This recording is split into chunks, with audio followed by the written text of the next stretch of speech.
Existe um conflito histórico de interesses que trava a modernização do sistema tributário brasileiro desde o final dos anos 1980.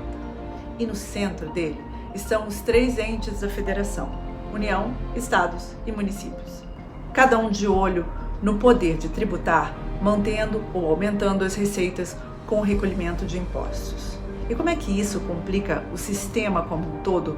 É o que você vai saber com a série de vídeos de A a Z da reforma tributária, que explica, simplifica e esclarece o sistema tributário e o andamento da reforma almejada pelo governo do presidente Lula. Foi a partir da promulgação da Constituição Federal em 1988 que ficou estabelecida a cobrança de tributos por parte dos três entes da federação: União, Estados e municípios. Desde então, o sistema tributário nunca mais saiu de uma crise. Esse é o termo usado por Melina Rocha, pesquisadora e autora do livro Reforma Tributária no Brasil, Ideias, Interesses e Instituições. Ela usa esse termo para caracterizar o complexo sistema tributário brasileiro. Melina é diretora de cursos da York University e coordenadora executiva do projeto IVA, do Núcleo de Estudos Fiscais da Fundação Getúlio Vargas. A pesquisadora diz que o conflito de interesses entre União, Estados e municípios é para manter ou aumentar o poder de tributação e obter receitas com o recolhimento de impostos. E no centro do problema está o sistema de arrecadação do ICMS.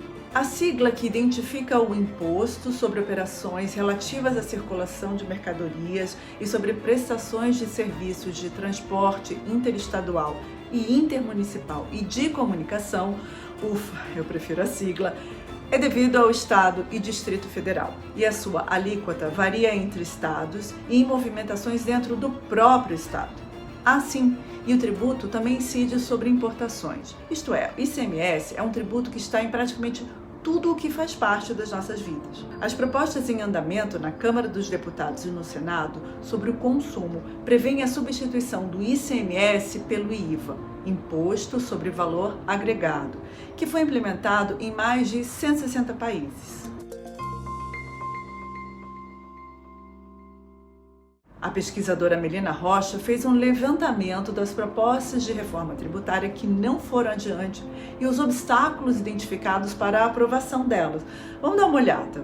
No processo que resultou na Constituição de 1988, já se falava da necessidade de mexer no modelo implementado em meados dos anos 1960, relativo ao ICM e ao recolhimento do imposto na origem das mercadorias. Por isso, a proposta para melhorar esse aspecto do sistema era fazer o recolhimento do imposto no destino do consumo de mercadorias e serviços. Só que a ideia não vingou.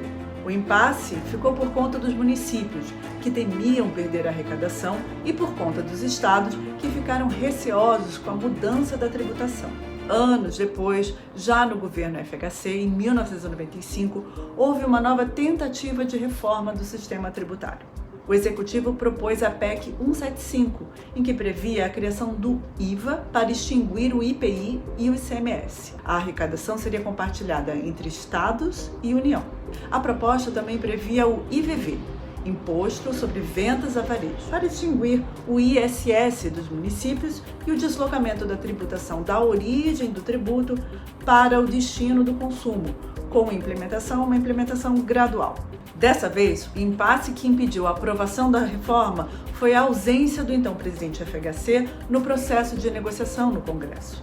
A PEC chegou a ser aprovada em comissão especial do Congresso no final de 1999, mas o próprio governo não manteve interesse no andamento da PEC. A justificativa foi o receio da perda de arrecadação em um contexto de crise internacional, com moratória da Rússia e crise financeira asiática. Anos mais tarde, no segundo mandato do presidente Lula, entre 2007 e 2010, buscou-se fazer uma reforma mais ampla sobre tributação sobre o consumo, por meio da PEC 233. A proposta previa um IVA federal para substituir 5 tributos, unificava a legislação do ICMS, estabelecendo a cobrança no destino e criava um Fundo Nacional de Desenvolvimento Regional, o ISS. Só que pelo projeto o ISS não seria alterado. Estados produtores mais ricos, como São Paulo e Minas Gerais, atuaram fortemente contra a reforma e exerceram poder de veto. Os tucanos alegavam perda de receita, apontando especialmente os efeitos da crise financeira de 2008. Os dois estados perderiam, disseram na ocasião, 23 bilhões de reais ao ano com a reforma. Mas o que mais pesou mesmo contra a reforma foi o fato de o presidente Lula, na época, não ter colocado todo o seu capital político para a aprovação da proposta. De lá para cá, Lula volta ao governo para exercer o seu terceiro mandato e as discussões sobre a reforma tributária estão na mesa agora em 2023. Dessa vez, se o executivo quiser realmente implementar novas regras de pagamento de tributos sobre o consumo no Brasil, de modo a destravar a economia, o presidente terá papel central nesse processo.